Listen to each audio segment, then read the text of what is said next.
A casa caiu no Vasco. Na boa, o que acontece com o Vasco do Fernando Diniz? Cara, quando eu falo pra vocês, tem nada contra o Fernando Diniz, mas também nada a favor, sacou? E cada um pensa do jeito que quiser e cada um analise do jeito que quiser. O Fernando Diniz, ele não é treinador pra Vasco da Gama. O Vasco, uma coisa que eu acredito muito, o Vasco tem que tá aprendendo, o time está aprendendo a jogar bem e está aprendendo a ser um time grande. Não é a primeira flutuação para baixo que teve. Você não está prestando muita atenção nas coletivas. Não foi o mesmo diagnóstico, muito pelo contrário. Mas eu não vou pelo superficial, pelo facinho, para ganhar like. Então não tem essa coisinha bobinha, assim, de pá, e ficar... Não tem diagnóstico, assim, não é uma coisa fácil. É muito difícil vir aqui falar. E a dificuldade minha é que eu tenho um respeito gigante pelo torcedor do Vasco.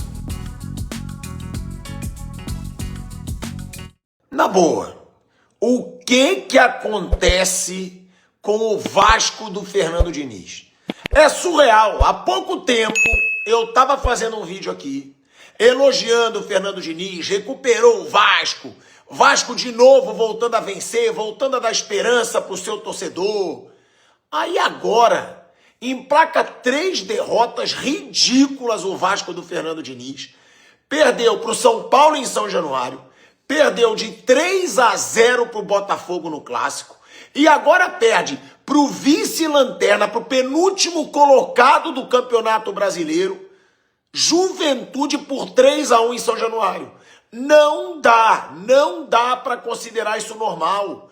Cara, o que acontece com o Diniz, o que acontece com o Vasco? Quando o Vasco tá se recuperando, tinha até a melhor campanha do segundo turno, aí faz isso com o torcedor, pô. O torcedor do Vasco tem que ficar muito puto mesmo. Aonde vai parar a situação do Vasco? Quando o torcedor do Vasco vai voltar a ter paz? Isso é inacreditável, cara. Perder pro Juventude, do jeito que foi em São Januário. Ah, na boa. O torcedor do Vasco tem que ficar muito puto. E aí a pergunta, quando que esse Vasco vai se recuperar? Como parecia, olha o erro ridículo do Léo Jardim. Olha que gol ridículo.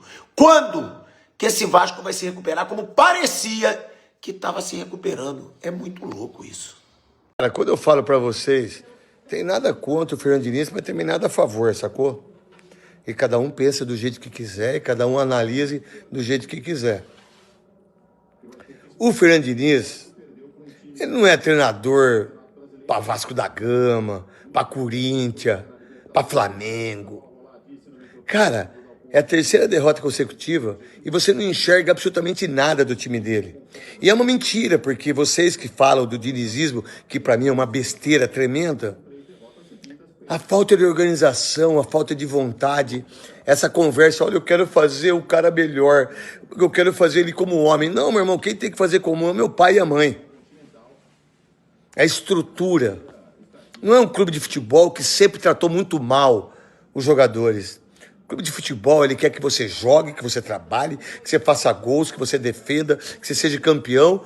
E é isso que é um time grande. Essa conversinha mole engana a trouxa pra mim. Porque é absurdo.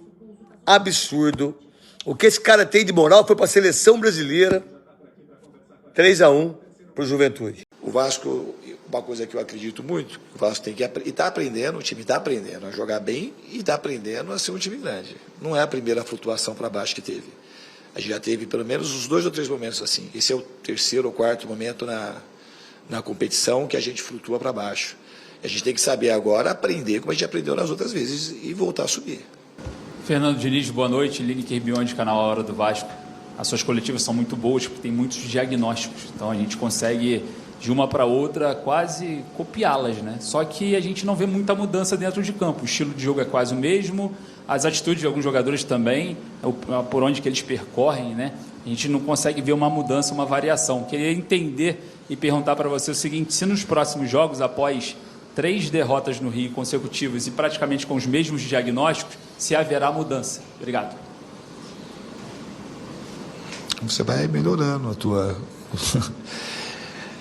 Assim, eu não consegui nem entender a tua pergunta. Se você acha que os diagnósticos, eu não consegui, sinceramente, eu não consegui entender muito a tua pergunta, os diagnósticos, que é o mesmo diagnóstico? Isso, a torcida merece, a gente teve erro individual. E... Então tá, então vamos lá. Então você acha que a torcida não merece? Você quer que eu fale que a torcida não merece? É? Que a torcida não merece? A torcida não muda de fora, estou perguntando dentro de campo. Não, a torcida, se for que é o meu diagnóstico, a torcida, vou repetir então para você. Se você acha que esse diagnóstico vai mudar, não. Esse é um, que a torcida merece, que a gente tem que entregar a vitória, que a gente teve partidas diferentes, não foi nos mesmos tipos de derrota. Contra o São Paulo, a gente conseguiu perder de 2-0 e saiu aplaudido, porque a gente apresentou coisas positivas. Contra o Botafogo foi ruim, eu assumi claramente toda a responsabilidade. Então não teve o mesmo diagnóstico. Você não está prestando muita atenção nas coletivas. Não foi o mesmo diagnóstico, muito pelo contrário. Isso aqui, assim, eu entrego assim, a minha vida, eu fico fazendo, sabe, assim, com muita dedicação. Eu posso, às vezes, não conseguir, mas eu não vou pelo superficial, pelo facinho, para ganhar like. Se eu ganhar algum like, é por causa do meu coração, da minha entrega. Eu quis estar aqui no Vasco, eu fiz força para estar aqui no Vasco. E eu vou fazer de tudo para entregar a vitória para a torcida. Tudo que eu puder fazer. Isso você pode ter certeza. Então não tem essa coisinha bobinha, assim, de e ficar. Não tem diagnóstico, assim, não é uma coisa fácil. É muito difícil vir aqui falar. E a dificuldade minha é porque eu tenho um respeito gigante pela torcida do Vasco. É muito grande mesmo. Você nem imagina o quanto. O quanto que eu quero, assim, ser parte da reconstrução do Vasco.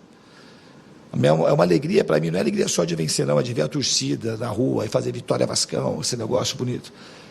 Então é difícil vir aqui, é dolorido pra caramba. E eu venho aqui, assim, eu não vou ficar expondo o jogador aqui, porque alguém queira que eu exponha, não vou expor o jogador. Eu cobro muito jogador, vocês sabem disso, na beira do campo você vê um pedaço disso. Eu cobro muito jogador, eles trabalham muito isso, o Vasco é um dos times que mais treina que eu peguei na minha vida. E a gente vai se juntar para voltar a dar alegria para a torcida. E a torcida, a gente tem que saber agora ser criticado, porque o que a gente merece agora é crítica. Mas não essas brincadeirinhas, né? De fazer um negócio, de querer achar um negocinho falha para fazer uma pegadinha, assim, que não tem muito sentido. Eu acho que nós estamos aqui, todo mundo em prol do Vasco, de fazer as coisas acontecerem para o Vasco. Eu estou fazendo tudo. E os jogadores, a gente vai procurar melhorar para o jogo do Grêmio. Garantia a gente não tem, mas trabalho e seriedade, está todo mundo querendo fazer o melhor. A mudança dentro do campo, a mudança, a gente vai buscar a mudança. A gente vai, principalmente, mudança do resultado. Quando a gente estiver jogando bem como estava jogando hoje, a gente procurar ampliar o marcador, não entregar tantos gols bons como a gente tem entregado. Essa vai ser a mudança. E, assim, de uma semana para outra, um time que é bom, não fica ruim de uma semana para outra. A gente tem que saber corrigir. A gente recuperar as coisas, entregar mais coisas, preparar o time lá em Porto Alegre. A gente vai estar com desfalques importantes, vai ter o PH, o Cuesta provavelmente não chega para o jogo, o Andrés Gomes também não, o Puma também não. Então a gente saber fazer o melhor possível para ter um bom resultado lá em Porto Alegre.